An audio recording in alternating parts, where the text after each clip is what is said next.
নমস্কার, আমি কুন্তল। আপনারা আছেন গল্প জগতে। আমার চ্যানেলের সমস্ত শ্রোতাকে আন্তরিক ভালোবাসা জানাই। আজ শুনবেন কামদেবীর রোষ। এটি একটি প্রাপ্তবয়স্কদের গল্প। শুনতে থাকুন, পাশে থাকুন। গল্প জগৎ।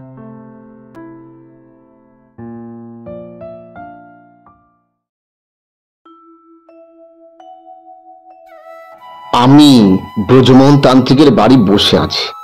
দেখলাম উনি ওনার আরাধ্যা দেবী ভৈরবী পুজো করছেন। ওম কুসুম সন্ধ্যা নমস্তং নাহি দৈবিং বেতলহং মমীশবং কলবেতু নমঃ। ওম কুসুম সন্ধ্যা নমস্তং নাহি দৈবিং বেতলহং মমীশবং কলবেতু নমঃ।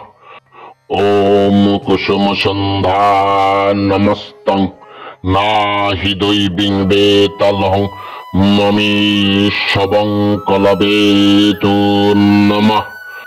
ওম কুসুম সন্ধ্যা নমস্তং নাহি দৈবিং বেতলহং মমীশবং কলবেতু নমঃ। পুজো শেষ করে আমায় প্রসাদ দিলেন। আমি তা খেয়ে ওনাকে বললাম, আচ্ছা ঠাকুরমশাই, আপনাকে একটা কথা বলি।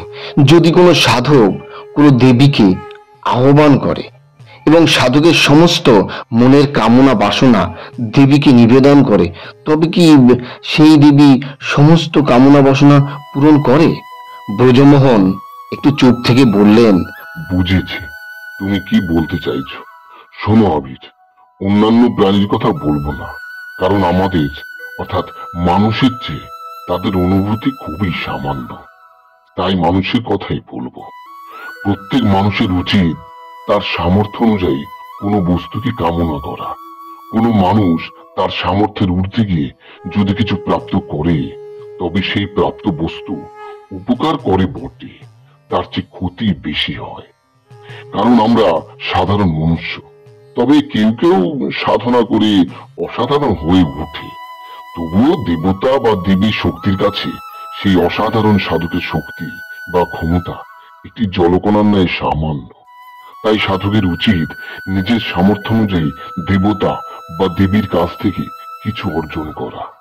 কিন্তু সামর্থ্যের ঊর্ধ্বে গিয়ে যদি সাধক দেবদেবীর কাছ থেকে কোনো বর প্রাপ্তি করে, তবে সেই সাধক অচিরেই বিনাশ হয়ে যায়।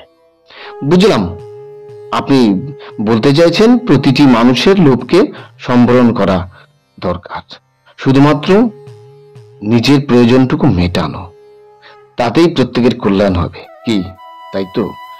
তুমি একেবারে ঠিক কথা বলেছ আবির। বেশ, আপনার কথা বুঝতে পেরেছি। এটা ভেবে ভালো লাগছে। এতদিন পরে আপনার কথা আমি বুঝতে পেরেছি, মানে আপনি যেটা বললেন আমি তা বুঝেছি। সে বিষয়ে অর্থাৎ প্রয়োজন বা সামর্থ্যের বাইরে যদি কেউ কোনো কিছু কামনা করে এবং তার সেটা প্রাপ্তিও ঘটে, তবে তার কিরকম ক্ষতি সাধন হয় সেই সম্পর্কে আমাকে একটু বলুন। বেশ, তুমি যখন শুনতে চাইছো তখন বলি। ব্রজমোহন বলতে শুরু করলেন, তখন আমার খুব কম বয়স। একজন প্রকৃত গুরুর খোঁজে দিকে দিকে হন্য হয়ে ঘুরে বেড়াচ্ছে। এই মতো অবস্থায় অন্ধ্রপ্রদেশের বাসুক নামক এক গ্রামে এমন সময় পৌঁছলাম যখন সেখানে সব মা বোনেরা তাদের নিজের নিজের ঘরে সন্ধি প্রদীপ দিচ্ছে। শাঁখের ধ্বনি শুনে আমি একটা গাছের তলায় বসে রইলাম। বেশ কিছু সময় পর এক বৃদ্ধ এলো এবং আমাকে দেখে বলল, তুমি কি? এই গ্রামে তো আগে কখনো দেখিনি। আমি বৃদ্ধের কথা শুনে নিজের পরিচয় দিলাম। আমি ব্রজমোহন চট্টোপাধ্যায়, একজন প্রকৃত গুরুর খোঁজে দিকে দিকে ঘুরে বেড়ায়। বৃদ্ধ আমায় পরিচয় পেয়ে আমাকে সঙ্গে করে ওনার বাড়ি নিয়ে গেলেন। তারপর বললেন, তুমি প্রথমে হাত মুখ ধুয়ে কিছু খাবার খেয়ে নাও, তারপর তোমার সাথে আবার কথা বলবো, কেমন? আমি আর কিছু না বলে বৃদ্ধের কথা মতো হাত মুখ ধুয়ে মুড়ি বাতাসে খেলাম।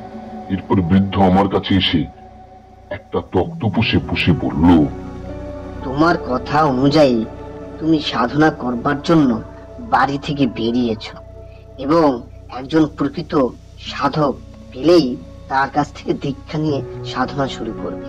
কি এটাই তো তোমার মনের ইচ্ছা, তাই তো? তোমার কথা শুনে আমার খুব ভালো লাগলো। আজকাল তো আর কেউ বাড়িতেই ঠিকঠাক ঈশ্বরের নাম গান করে না, সেখানে তুমি ঈশ্বরের নাম করবে বলে মা বাবা ভাই বোন আত্মীয় পরিজন সবাইকে ছেড়ে পথে পথে ঘুরে বেড়াচ্ছ। তবে একটা কথা, এই যে তুমি সাধনার জন্য ঘর ছেড়েছ, সেটা শুধুমাত্র সাধনার দ্বারা ঈশ্বর প্রাপ্তি করবে বলেই তো, নাকি মনের মধ্যে এমন কিছু পুষে রেখেছ যেটা তোমার সামর্থ্যের বাইরে, তাই সেই অমূল্য বস্তুকে প্রাপ্তির আশায় ঈশ্বরকে ডাকতে চাইছো, এমন নয় তো? আমি বৃদ্ধের কথা শুনে স্তম্ভিত হয়ে গেলাম, কারণ বৃদ্ধের আগে কেউ এই ধরনের কথা আমাকে বলেনি। তাই আমি বললাম, আপনি বিশ্বাস করুন, আমি আপনাকে মিথ্যে বলবো না। আমি কোনো কিছুর আশায় সাধনা করতে চাইছি না। যদি কিছু আশা করি তবে সেটা হলো সাধনার দ্বারা আমার মধ্যে যদি সামান্যতম শক্তিও সঞ্চিত হয়, তবে সেই অর্জিত সঞ্চিত শক্তি আমি আমার নিজের কাজে নয় বরং মানুষের কল্যাণে ব্যবহার করব। কিন্তু আপনি আমাকে এইরকম একটা কথা কেন বললেন?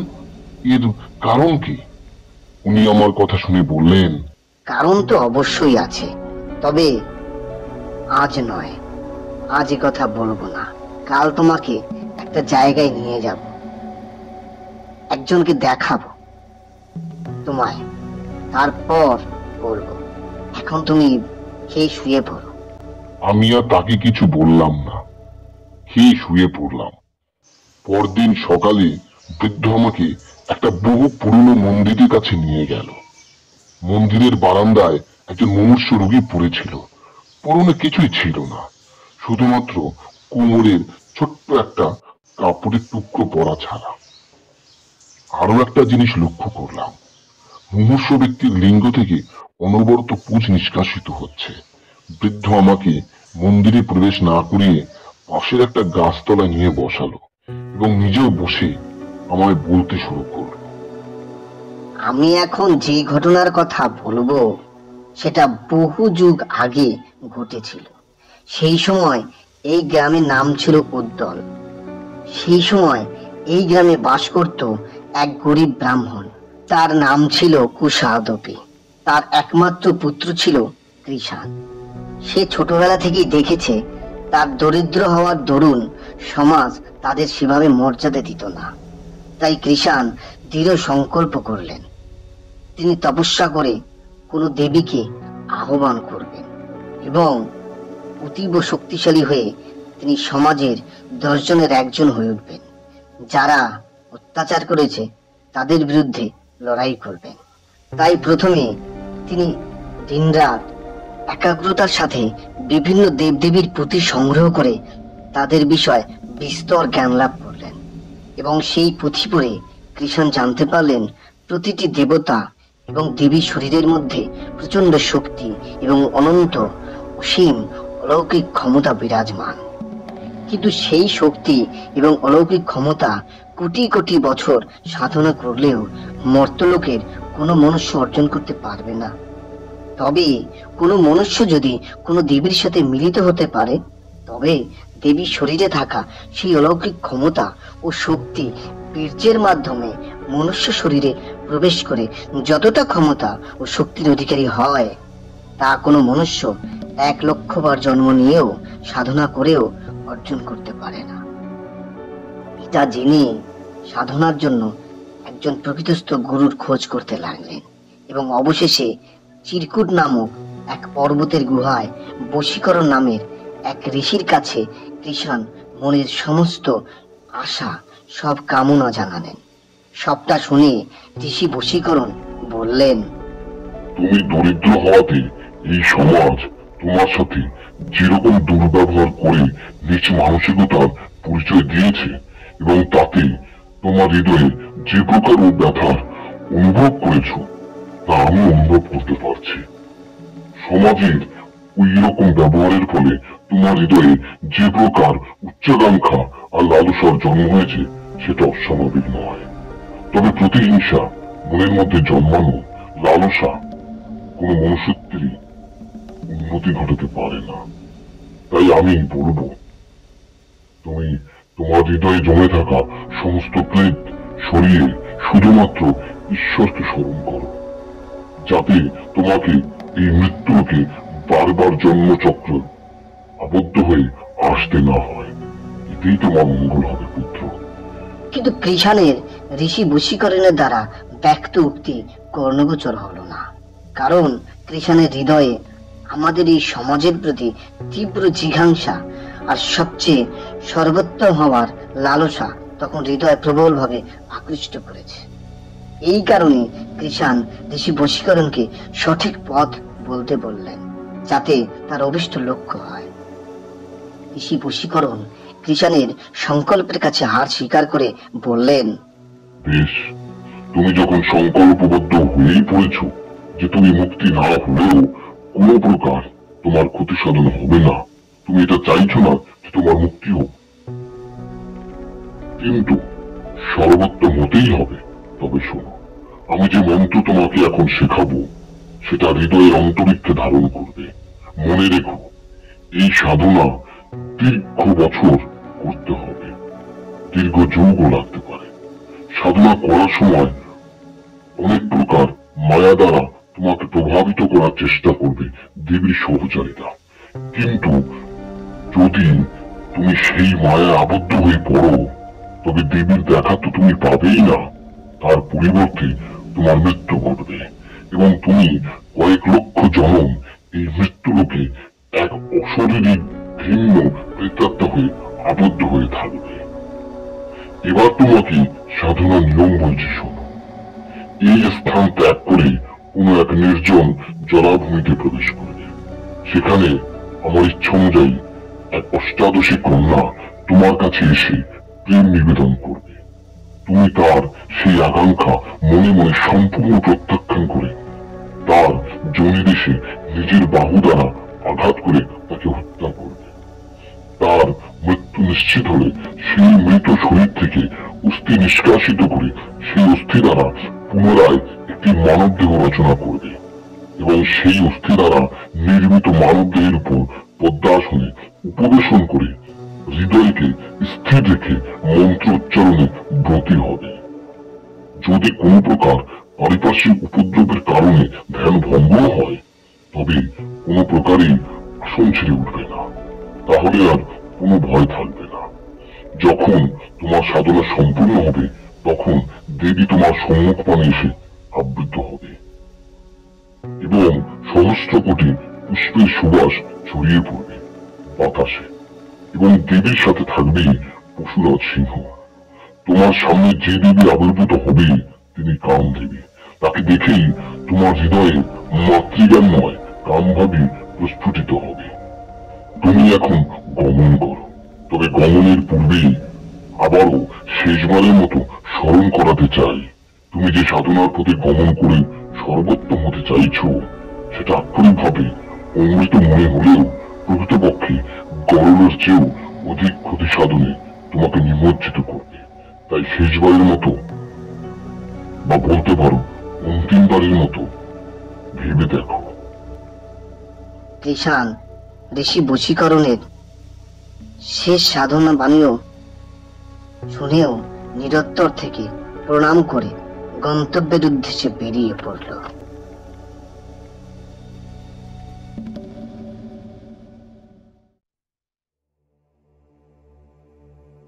কৃষাণ দীর্ঘ 2 দিন পথ অতিক্রম করার পর বিভিন্ন বৃক্ষে পরিপূর্ণ একটি নির্জন জলাভূমিতে প্রবেশ করল। কিছুক্ষণ পর আকস্মিক ভাবেই এক স্বল্প বসন পরিহিতা রমণীকে জলাশয় থেকে উঠতে দেখে এক দৃষ্টিতে দৃষ্টিপাত করল। রমণী ধীরে ধীরে কৃষাণের কাছে এসে খুব মিষ্টি স্বরে বলল, আমি দৈব বাণী পেয়েছি। আমার হৃদয়ে যে বীর্য আর সহ্য বেষ্টিত পুরুষের আকাঙ্ক্ষা করে, সে এই প্রভাতেই আমার সম্মুখ পানে দণ্ডায়মান হবে। আর দেখুন আদিষ্টের কি রূপ রচনা, আমার সামনে আপনি দণ্ডায়মান। রমণীর কথা শুনে কৃষাণের ঋষি বশীকরণের কথা মনে পড়ে গেল। এক অষ্টাদশী কন্যা তোমার কাছে প্রেম নিবেদন করবে। তুমি তার সেই আকাঙ্ক্ষা মনে মনে সম্পূর্ণ প্রত্যাখ্যান করে তাকে হত্যা করবে। গুরুর কথা মনে পড়তেই কৃষাণ রমণীকে বললেন, আপনি ভুল করছেন। আমি কোনো বীর্য সূর্যের অধিকারী পুরুষ নই। আমি এক সামান্য ব্রাহ্মণ সন্তান মাত্র। এখানে এসেছি সাধনা করে দেবীকে সন্তুষ্ট করে মনের আকাঙ্ক্ষা পূরণের উদ্দেশ্যে। বুঝেছি, আপনি একজন উচ্চ মার্গের সাধক হতে চলেছেন, কিন্তু আপনার বোধহয় স্মরণে নেই অতীতে যত উচ্চ স্থানে অধিষ্ঠান করা সাধক ছিলেন, তাদের প্রত্যেকের কাছেই এক অথবা দুই পত্নী বর্তমান ছিল। তবুও যদি বলেন সব সাধকের কাছে পত্নী ছিল না, তবে বলবো পত্নী না থাকলে স্বর্গ থেকে প্রেরণ করা অপ্সরারা দীর্ঘদিন বিভিন্ন সাধকের সাথে এই মর্তে পত্নী রূপে পাঠিয়ে গেছে। যথার্থই বলেছেন আপনি, কিন্তু আপনার বোধহয় স্মরণে নেই। যে অপ্সরাদের মর্তে প্রেরণ করা হতো, তারা সাধকের সাথে প্রেম বিনিময় করতে আসতেন না। সাধকরা যাতে সঠিক মার্গে সাধনা করে পৌঁছতে না পারে, এই কারণে দেবতারা বিভিন্ন অপ্সরাদের সাধকের কাছে প্রেরণ করত। আর অপ্সরারা দেবতাদের নির্দেশ মতো সাধকের সাথে প্রেম প্রেম ক্রিয়ার রচনা করত। আর ওটা ছিল দেবতা এবং অপ্সরাদের মিলিত ছলনা। কিন্তু আমি দেবতাদের প্রেরণ করা অপ্সরা নই, সাধারণ একজন মানবী মাত্র। বুঝলাম, কিন্তু আপনার এই কথার সত্যতা কিরূপে আমি বিশ্বাস করব? আপনি যে রূপ বলবেন আমি তেমনটা করতে প্রস্তুত। বেশ, আপনি আমার সন্নিকটে আসুন, তারপর বলছি। রমণী কৃষাণের কথায় বিশ্বাস করে শরীরের একেবারে কাছে এসে কৃষাণের কাঁধে হাত স্পর্শ করাতেই কৃষাণ চোখ বন্ধ করে গুরুকে স্মরণ করে রমণীর যোনিদেশে নিজের বাহু দ্বারা এক প্রচন্ড আঘাত আনে। ফলে রমণীটি চিৎকার করে ওঠে।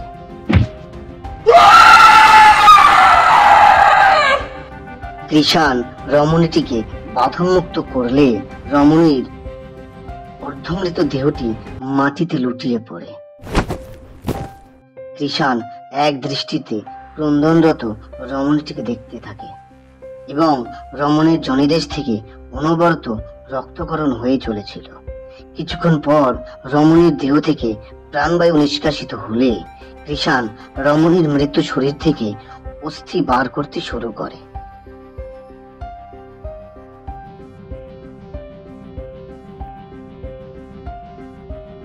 সম্পূর্ণ অস্থি মৃতদেহ থেকে বার করে পুনরায় একটি অস্থি দ্বারা একটি মানব দেহ তৈরি করলেন এবং জলাশয় থেকে স্নান করে শুদ্ধ বস্ত্র পরিধান করে সেই নবনির্মিত শরীরের ঠিক যোনিদেশের উপরে পদ্মাসনে বসে মন্ত্র উচ্চারণ করতে শুরু করলো।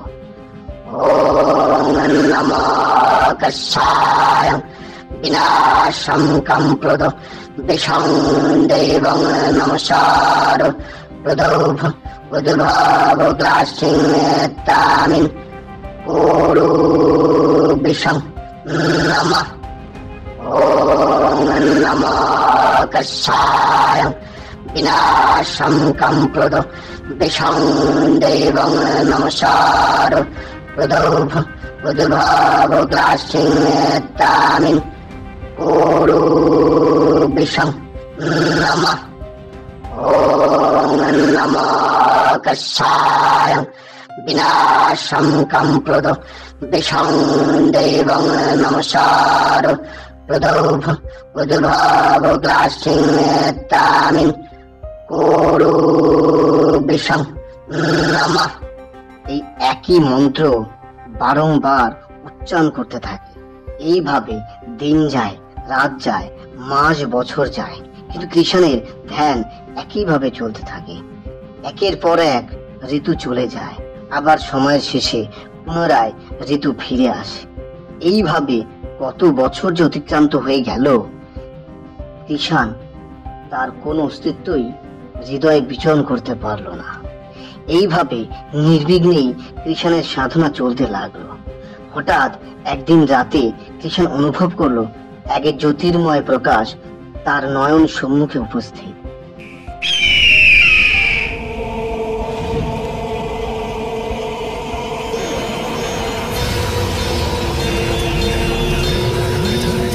এই অনুভূতি ধারণ করে ধীরে ধীরে নয়ন মেলে দেখলো এক অপূর্ব সুন্দর রমণী তার সামনে দণ্ডায়মান, এবং তার শরীর থেকে বিভিন্ন রং বেরঙের জ্যোতি বিচ্ছুরিত হচ্ছে।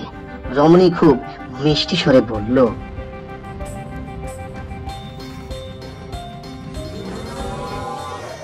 তোমার এই কঠোর সাধনার উদ্দেশ্যে আমার জ্ঞাত। তুমি অধিক বলবান হওয়ার লক্ষ্যে তুমি সাধনা করছো। তুমি আসন ছেড়ে উঠে এসো আমার কাছে, আমার সাথে সঙ্গম করো, আমাকে তৃপ্ত করো। আমার শরীরে অনন্ত অসীম শক্তি ধারণ করেছি। তোমার আমার মিলনের মাধ্যমে আমার শরীর থেকে তোমার শরীরে সে অনন্ত শক্তি প্রবেশ করবে, যে শক্তি গ্রহণ করার পর তুমি বীর্য ও শৌর্যের অধিকারী হবে। এসো আমার কাছে। রমণীর কথা সত্য প্রতিপন্ন মনে করাতে আসন ছেড়েই উঠতেই যাবে, এমন সময় গুরুর বলা উক্তি মনে পড়ে গেল। সেই মুহূর্তেই আবার নিজের আসনে উপবিষ্ট হয়ে স্থিরভাবে রমণীর দিকে দৃষ্টিপাত করল কৃষাণ। গুরুদেবের উক্তি অনুযায়ী সে যে দেবীর সাধনায় ব্রতী হয়েছে সে কামদেবী। তার দর্শন মাত্রই মনে কামনার উদ্বেগ ঘটবে, কিন্তু এই রমণীকে দেখে কামনা নয়, তার পরিবর্তে ভয়ের উদ্বেগ হচ্ছে। দেবীর আগমনে শতকোটি পুষ্পের সুবাস বাতাসে মিশ্রিত হয়ে এক পুষ্পের সমুদ্র স্থাপন করবে। এই রমণীর আগমনে পুষ্পের সুবাসের পরিবর্তে মৃত মাংস আর মৃত প্রাণীর গলিত দেহের এক অদ্ভুত গন্ধের বাতাবরণ সৃষ্টি করেছে। আর সর্বোত্তম সত্যি এটাই যে দেবীর সহচর থাকবে অসুরাজ সিংহ, কিন্তু এই রমণী সহচর রয়েছে শ্রীগান। এবং এর থেকে এইরূপ বিশ্বাস উৎপন্ন হয় যে এই রমণী কামদেবী নয়, কোনো পাতাল গর্ভ থেকে উঠে আসা পিশাচ এবং তার ছলনা মাত্র। তাই সবকিছু পর্যবেক্ষণ করে কৃষাণ আগত রমণীকে কিছু না বলে আবার নিজের ধ্যানে নিমগ্ন হল। আগত রমণী তখন ক্রোধে কৃষাণের মস্তকের উপর বজ্রপাত করালেন, কিন্তু তবুও কৃষাণের ধ্যান ভঙ্গ হল এবং কৃষাণের এতটুকু ক্ষতি সাধন হলো না। এটা দেখে ছলনাময়ী রমণী ওই জায়গা পরিত্যাগ করলেন। এরপর কেটে গেছে আর দীর্ঘ বছর। নিরন্তর এক চিত্তে একাগ্র মনে করাতে খাদ্যের অভাবে বৃষ্টি, রোদ এবং প্রকৃতির বিভিন্ন পরিস্থিতিতে কৃষাণের শরীরে ক্ষয় হয়ে যেতে থাকে। ধীরে ধীরে শরীর থেকে মাংস খসে পড়তে লাগলো, শরীরের সমস্ত অস্থি দৃশ্যমান হলো। বিভিন্ন প্রকারের কীট অস্থিতে সে বাসা বাঁধল, বিভিন্ন পতঙ্গ মৃত মনে করে মলত্যাগ করল কৃষাণের অস্থিসার শরীরের উপর। এইরকম পরিস্থিতিতেও কৃষাণ তার ধ্যান ভঙ্গ করল না। এইরূপ কঠিন তপস্যা দেখে কামদেবী প্রসন্ন হয়ে এক গভীর রাতে কৃষাণের সম্মুখ প্রান্তে আবির্ভূত হলেন এবং প্রসন্ন চিত্তে দেবী বললেন,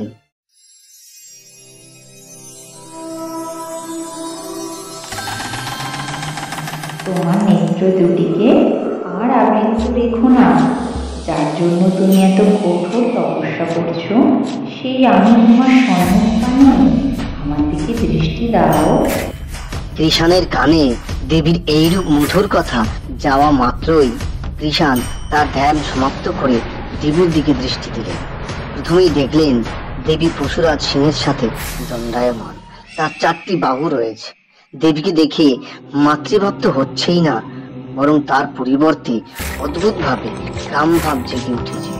সহস্র পুষ্পের সুবাস বাতাসে মিশে মিষ্টতার চেয়েও আরো মধুর বাতাবরণ সৃষ্টি করেছে। কৃষাণ মনে মনে গুরুর কথা স্মরণ করে বুঝেছেন উনি এতকাল ধরে যে দেবীর আগমনের উদ্দেশ্যে এত কঠোর তপস্যা করেছে, সত্যই ইনি সেই দেবী। তাই আর বিলম্ব না করে দুই বাহু একত্র করে দেবীকে প্রণাম জানান। দেবী আশীর্বাদ দিয়ে বললেন, বলো তপস্বী, এত কঠোর তপস্যা করে কেন আমাকে আহ্বান করছো?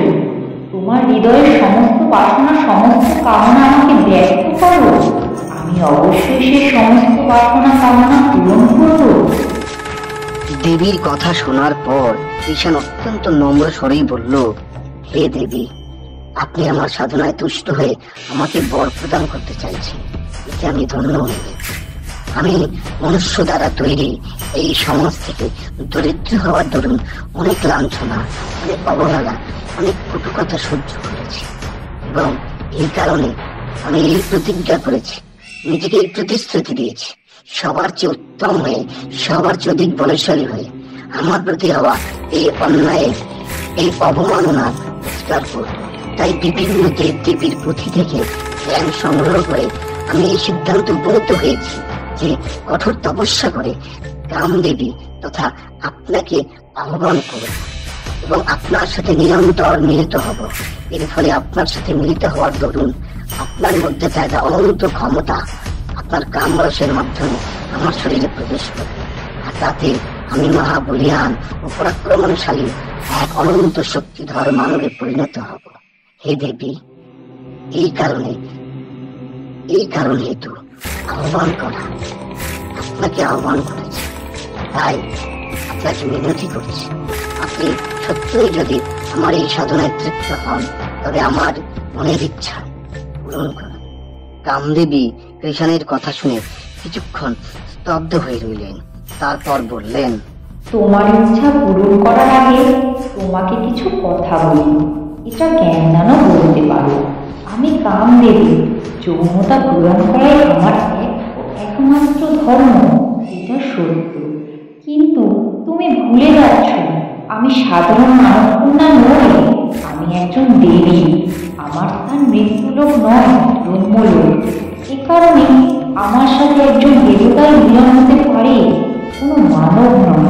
যে প্রকারে কোনো প্রাণী ভূমিতে তার চরণ রেখে স্থিরভাবে দাঁড়াতে পারে, কিন্তু জলে সে দাঁড়াতে পারে না।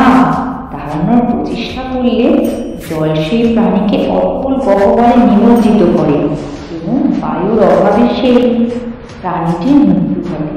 শোনো বজ্র, তুমি আর কোনো সাধারণ মানুষ নও, কঠোর তপস্যা করে অসাধারণ হয়ে উঠেছ, এটা সত্য।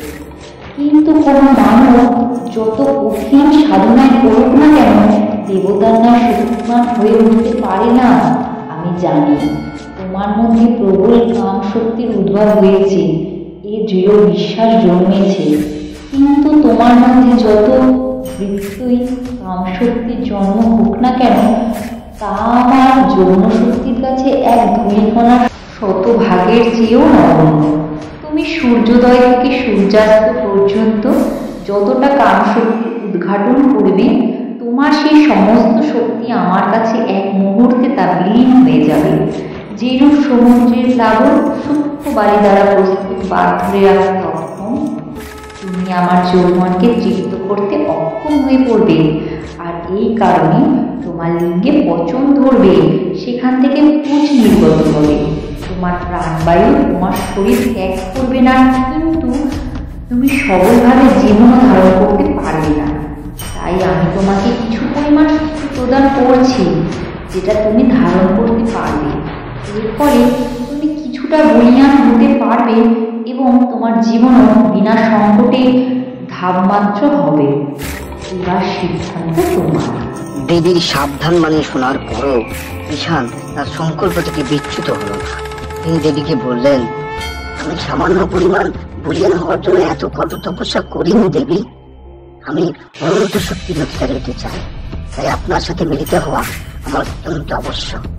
ঈশানের এই দৃঢ় সংকল্প দেখে দেবী একটু স্মিত হেসে বললেন, তোমার ইচ্ছাই পূর্ণ হোক, সেটা আশীর্বাদ অথবা অভিশাপ।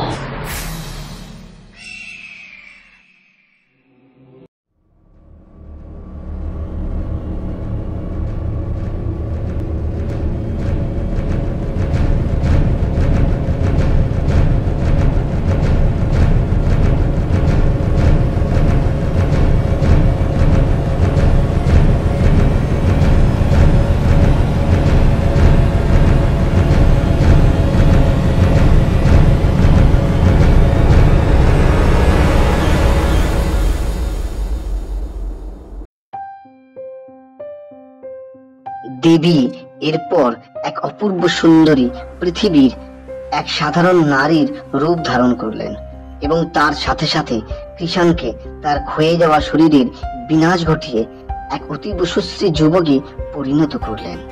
দেবী ওই স্থানে বিভিন্ন বৃক্ষের পত্র দ্বারা একটি ছোট্ট কুটির তৈরি করলেন। এরপর দেবী কৃষাণকে বললেন, এই কুটিরে প্রবেশ করো, আমার সাথে সঙ্গমের সময় উপস্থিত। কৃষাণ অত্যন্ত আনন্দের সাথে দেবীর সাথে সঙ্গম করার বাসনায় দেবীর আহ্বানে সাড়া দিয়ে কুটিরে প্রবেশ করলো।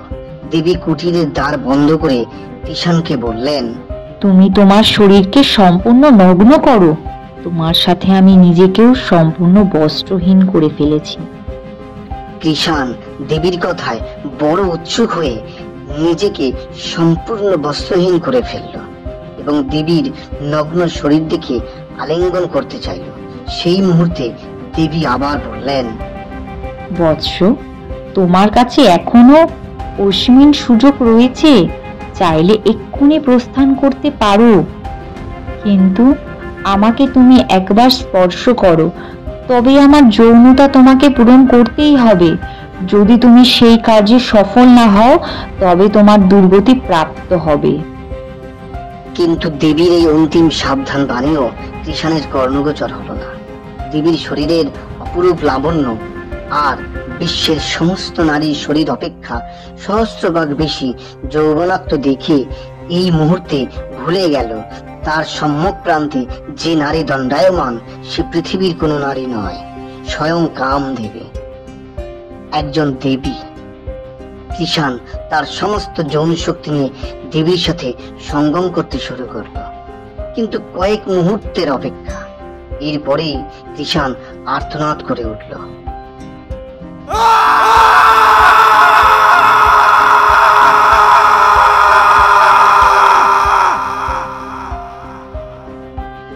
দেবী সাথে সাথে পুনরায় তার পূর্ণ রূপে আবির্ভূত হয়ে বললেন,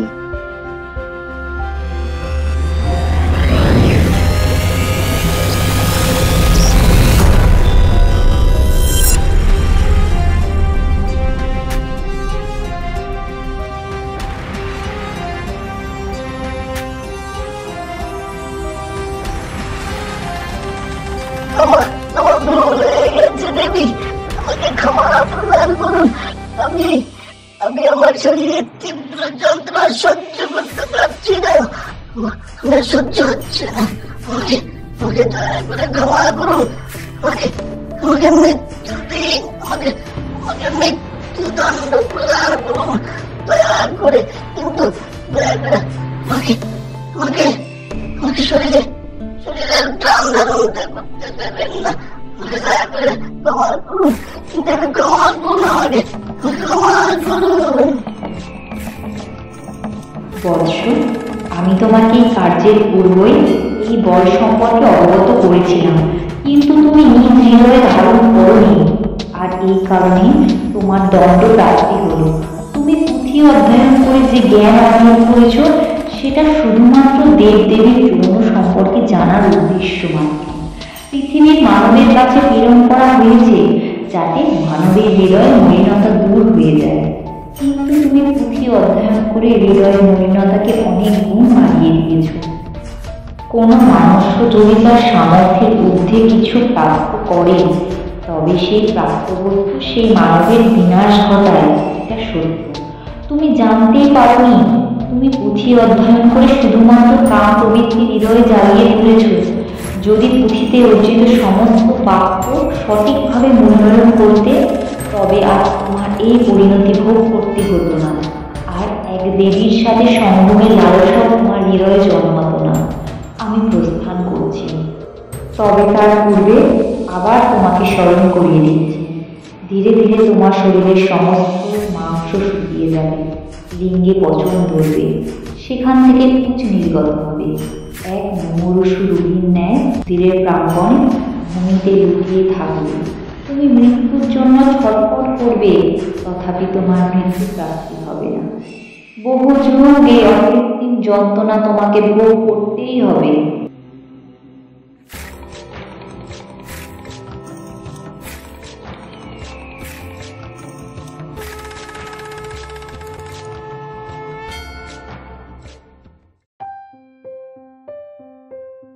দেবী তার অভিশাপ সম্পন্ন করে ওই স্থান ত্যাগ করলেন।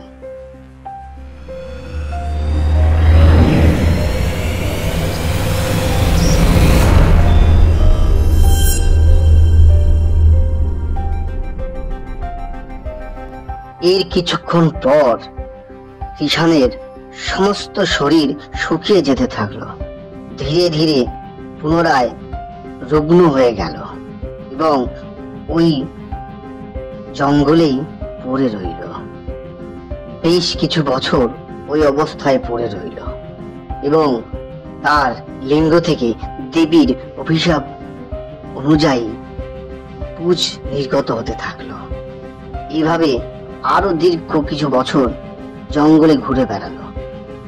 এরপর আবার তিনি পুনরায় তার এই নিজের গ্রামে জন্মস্থানে ফিরে এলেন এবং তিনি খুব শান্ত স্বরে এবং খুব কষ্ট করে বললেন, যেখানে একটি কামদেবীর মন্দির তৈরি করো। আমি সেই মন্দিরে চাতালে আমার বাকি জীবন, যতদিন আমার দেহ প্রাণ থাকবে এবং দেহ থেকে প্রাণ নিষ্কাশিত না হবে, ততদিন আমি এই মন্দিরের বাইরেই পড়ে থাকব। তার কথা মতো তার গ্রামের লোকজন একটা মন্দির স্থাপন করলেন এবং কৃষাণু এই অবস্থায় এই মন্দিরে পড়ে রইল। তাই বলছি, ওই ব্যক্তিকে কিছু বোধগম্য হচ্ছে? আমি বৃদ্ধের দিকে অবাক দৃষ্টিতে চেয়ে রইলাম। বৃদ্ধ এসে বললেন, মন্দির পড়ে থাকা ওই মুমূর্ষ রোগীটি অন্য কেউ নয়, উনি স্বয়ং কৃষাণ। তুমি বলার আগেই আমি বলছি, আমি কৃষাণের পিসির বংশধর। আমি স্তব্ধ হয়ে রইলাম। বৃদ্ধ আবার বললেন, সাধনা করতে চাইছো, করো, এটা ভারী উত্তম, কিন্তু মনে রেখো, সাধনায় আহ্বানরত দেব বা দেবীর কাছে এরূপ কোনো বস্তু অর্জন করো না যেটা তুমি ধারণে অপারগ, নয়তো বিনাশ অবশ্যম্ভাবী। আমি কিছুক্ষণ বসে রইলাম। এরপর আবার একবার ওই বৃদ্ধ মানুষটির কাছে গেলাম। তাকে দেখে মন্দিরে প্রবেশ করলাম। কামদেবীকে দেখলাম, অপরূপ সুন্দরী। তবে মনে কাম ভাব নয়, আমার মাতৃভাব জেগে উঠেছিল। আমি দুহাত ভরে প্রণাম জানালাম এবং মনে মনে আশীর্বাদ চাইলাম, যেন আমি আমার কর্মে সফলতা অর্জন করতে পারি। এরপরই আমি বৃদ্ধের বাড়ি ফিরে আসি। আমি কয়েকটা দিন বৃদ্ধের সাথে ছিলাম এবং বলতে পারো সেই গ্রামটা একটু ঘুরে দেখছিলাম বটে। খুব সুন্দর গ্রাম ছিল, ভারী মিষ্টি মানুষজন, কথাবার্তা, তাদের ব্যবহার। এরপর আমি কয়েকদিন থাকার পর একদিন সকালে বৃদ্ধের বাড়ি থেকে নিজের বাড়িতে আসি, কিন্তু বৃদ্ধের কথা আজও আমার স্মরণে আছে। ব্রজমোহনের বলা শেষ হলে ধীর পায় আমিও বাড়ি ফিরি।